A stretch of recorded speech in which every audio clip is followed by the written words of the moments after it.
All right, new prototype. I had this one right here, but it was too small. I wanted to do something different, so I got it mocked up right here. 2 batteries. This is gonna be the back. This is gonna be the front. The front, I'm gonna have hinges on it, so I'll have to go pick up some hinges. But this is not glued down yet, as you can see. So, but we'll see how it comes out in a second. All right, I got somewhat of a, don't mind this. This is uneven, but it's okay. I cut it with a jigsaw. This is gonna be facing down anyway, but if I go around, you can see. I'll put some little hinges on here. I'm gonna spray some waterproof on here. Then I'm gonna spray paint it black, but you can see this opens up, kind of falls like that. I still need to take these little, I may put them on, I may keep them on. I use them to kind of just hold it together so I can screw it somewhat straight, but we have a bottom. So now I'm gonna put the batteries in there and I'm gonna test it on the kayak in a little bit, but I wanna put the batteries in here and make sure it's good. But you see that kind of closes. So this is gonna sit like, let's show you. It's gonna sit like this in the kayak, just like that. Right underneath, not under the seat, but right the back of the seat. And you'll see this is about, maybe about mine is this much. All this was dead space with my black pack being back there because I couldn't turn my seat. So this should eliminate and give me a lot of more space, and both of the batteries could be in here. So let me show you how I'm gonna set it. All right, so what I was trying to show y'all, I'll show you all the dead space. So if you see right here, having the black pack right behind my seat, you see how it hits. So I would have to push it back about right here so I can turn without hitting. So even right there, I'm still kind of hitting. So I would have to almost push it back like right here. That way it won't hit. And if we were to look at this, let me see 1 second.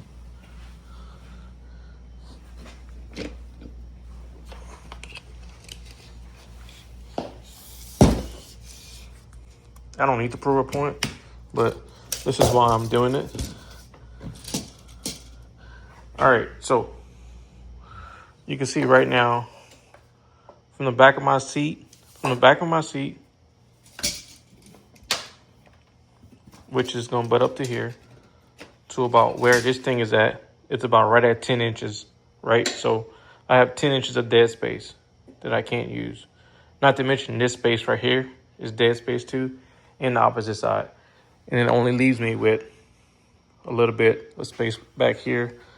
And if I want to put my 3-gallon gas tank, which is down there, if I want to go far, that's all it leaves me for. I can't put a cooler or anything. So it leaves me with about 13 inches. So like I was saying, you can see how much space I have now. I can still put this is a little cooler I normally take with me. It's not that big. It's like a 13 quart, but I can do like a 19 quart too, because look at this. I have all this space as well. Now, however, I will have this right here. This right here is going to act as a stopper. It's going to keep the door closed on here. And plus it's going to kind of like sandwich it in between here and here. I have a little bolt that I screw down on this track. So that's going to like clamp that in there. But you can see now I can take my big gas tank if I wanted to. I don't know if I will. I'm probably going to just use my little 2-gallon tank I just carry on the side, because I can get 5 miles out of a tank, out of that 0.3 liter internal tank. So I can get 5 miles.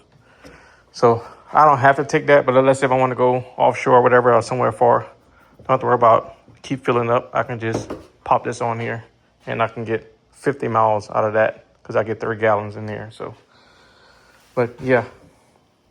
Anyway, so now let me finish setting it up and I'll show y'all how it's gonna look when I'm finished.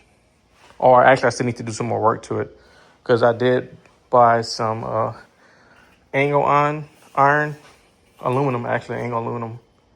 And I may use this, I don't know, I'm gonna see. I'm gonna spray paint it first and see how it looks, because the edges was looking kind of, you can see right here, the edges was looking kind of bad, because it's just plywood, right?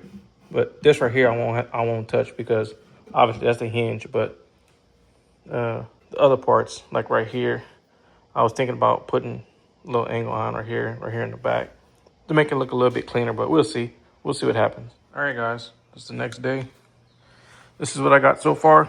It's not the prettiest, but at least it kind of fixes the edges. I kind of messed up right here, but this is my door that's going to drop down. So I still put a piece right here, but I need to straighten some of this out. But I'm going to try to smooth it out once I actually start tacking it on there, because it's not tacked yet. But I'm going to just put some screws. But I'm going to waterproof this thing first and then spray paint it black. Then I'll try to put these little corner pieces on there. I'm going to see how much I have left. If I have enough, I may put some like this as well. We'll see how much I have left. But yeah, that's what I got done so far. I'm gonna waterproof it now and then I'll spray paint it. All right, got my first coat of paint on these little angles. And first coat on this guy's right here. I got 2 coats on this side and this side. I haven't done the inside yet. I haven't done the bottom, but I'm pretty much done with this part right here. So once it dries in about an hour, I'm going to flip it over, do the underside right here, and spray paint the inside as well. And like I said, it actually looks good even without the corner edges, but I'll see how the corner edges look. But I guess I kind of have to use them now since I spent $25 on this and I already cut them, so it's not like I can bring it back. But the box looking pretty decent. Still wet right now, but we'll see how it comes out when I'm done. And I'll try to put the angles on there. And these edges don't butt up perfectly because I cut them with an angle grinder instead of like a chop. I didn't have my chop saw. I didn't have the right blade for the chop saw, so I just used the angle grinder. So the angles are not perfect, but it's still going. I think it'll still make it look better than what this is. But it even looks better with the spray paint on it. So we'll see what happens. All right, guys. So here we go. This is the box. I did put the edges on there. This is the door. Kind of opens up. These little edges kind of show, but that's fine. But you can see that's going to be towards the back of my seat. I think I still got to figure out which one I'm going to put it. But I was debating whether I should put edges on this side, but I only have enough for the back, so I'm not going to do it. I'm going to just leave it the way it is. And I'll just touch up these little screws with some black paint that I have here. But that's the box, guys. Now I have to just put it in the kayak. I drove these are 5/8 holes. That's gonna run my cables through one side for one battery, and then I'll run another cable through the side for the opposite battery. So, but yeah, let me see if I can put this right here. The door should just drop, as you can see. Both of the batteries gonna lay in there. I only did like one coat in here, so it's to be the inside, but I do need to, I need to fix this. I'm glad I saw that. See, the hinges are, the battery. Well, I think the battery's gonna be further back. I'll check it, but I still need to put some battery stoppers anyway, because I built this thing to where its door can close and I have like that much of a gap. So yeah, the battery may not touch this, but I still may grind this down a little bit. That way it doesn't keep rubbing on my battery. So, but all right, the next clip should be me putting the batteries in and having it in the kayak. All right, guys, I got the box in here. I still haven't touched up these little buttons yet, but I wanted to make sure this thing was going to be good. So you can see how I have my cable coming through here. This goes to the front. Let me just show you. Comes out here for the trailer motor. Anyway, got the brake on the outside because just in case the brake a trip, I can do it from the back of my seat. I'll just turn it around. You heard the button just turn on. But pretty much, cable just run through here, connects to here, connects to this one. Because I built this box a little bit bigger on purpose, that way the door can close and this battery wasn't so tight, I put some little stoppers here. So I just kind of drill just into the wood so the batteries can't go forward. Put 2 of them here. On the opposite battery, this is the 110 amp hour battery. That's running all the electronics, everything, 110 amp hour. And it got a little, this thing is kind of ghetto, but whatever. I've spliced it a few times. This is gonna go back to my Yak power. This cable right here, that goes on the outside. I'll go around in a second. This one right here goes to my little 12 volt switch right here. So I got 1, 2, 3, 4, 4 outlets, 2 USB-Cs, 2 regular USBs. And if you look right here, this right here just unplugs. I have another little Yak Attack through-hole kit that runs right here. My fish finder transducer cable runs through here as well.